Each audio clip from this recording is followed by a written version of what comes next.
অনুরাগের ছোঁয়া ধারাবাহিকের আগামী পর্বে আমরা দেখতে পাবো সোনারূপা তাদের বাবার স্মৃতি ফিরিয়ে তাদের মা বাবাকে আবারও কাছাকাছি আনলো। হ্যাঁ বন্ধুরা, আমরা এমনটাই দেখতে পাবো অনুরাগের ছোঁয়া ধারাবাহিকের আগামী পর্বগুলোতে। সোনারূপার সাথে সাথে সারথী ও সত্তরকেও থানায় নিয়ে যায় মোহনপুরের পুলিশ। অপরদিকে দীপা সূর্যকে নিয়ে স্বপ্নের ঘুরে ভালোবাসার জোয়ারে ভেসে যায়। আর দীপার এই ভাবভঙ্গি দেখে নার্সের মনে সন্দেহ হয়, তাই নার্স সবটা ভিডিও করে রাখে। এরপর দীপা যখন মানসিক স্বাস্থ্যকেন্দ্র থেকে বাড়ি ফিরে যায়, তখন দীপা একজন দোকানদারের কাছ থেকে জানতে পারে যে সোনারূপাকে পুলিশ থানায় নিয়ে গেছে। তা শুনে দীপাও তড়িঘড়ি করে ছুটে যায় মোহনপুর থানায়।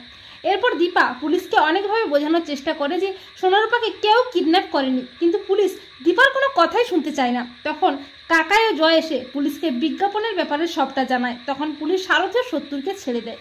পরদিন দীপা যখন মানসিক স্বাস্থ্যকেন্দ্রে যায়, তখন সোনারূপার মনে সন্দেহ হয় যে মা সারাদিন কোথায় যায়, আমাদের জানতেই হবে। এই বলে সোনারূপাও দীপার পিছু পিছু মানসিক স্বাস্থ্যকেন্দ্রে আসে।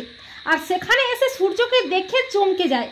সোনারূপা বলে বাবা, কিন্তু সূর্য সোনারূপাকে চিনতেই পারে না। দীপা বলে সোনারূপা, তোদের বাবাকে সুস্থ করে তোদের কাছে আমি ফিরিয়ে দেবই, তোদের আমি কথা দিচ্ছি। এরপর সোনারূপা বলে যেভাবেই হোক বাবার স্মৃতি ফিরিয়ে আনতেই হবে। এরপর সোনারূপা বাবা বলে চিৎকার করে সূর্যকে জড়িয়ে ধরে আর বলে বাবা, আমাদের চিনতে পারছো না?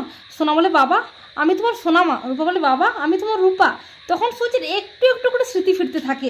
এরপর সোনারূপা যখন চলে যাবে করে, তখন সূর্য চিৎকার করে বলে সোনামা, রূপামা। এই বলে সূর্য সোনারূপাকে অনেক আদর করে। আর দীপা বলে ডাক্তারবাবু, আপনার সব মনে পড়েছে? তখন সূর্য বলে হ্যাঁ দীপা, আমার সব মনে পড়েছে। এই বলে সূর্য দীপাকে জড়িয়ে ধরে। আর এইসব দৃশ্য দেখে অবাক হয়ে যায় ডক্টর লাহিড়ী ও নার্স। ডক্টর লাহিড়ী বলে যে দীপা কে? ওর নাম তো উর্মি। তখন সূর্য বলে না স্যার, ও আমার স্ত্রী, সেই হারিয়ে যাওয়া দীপা।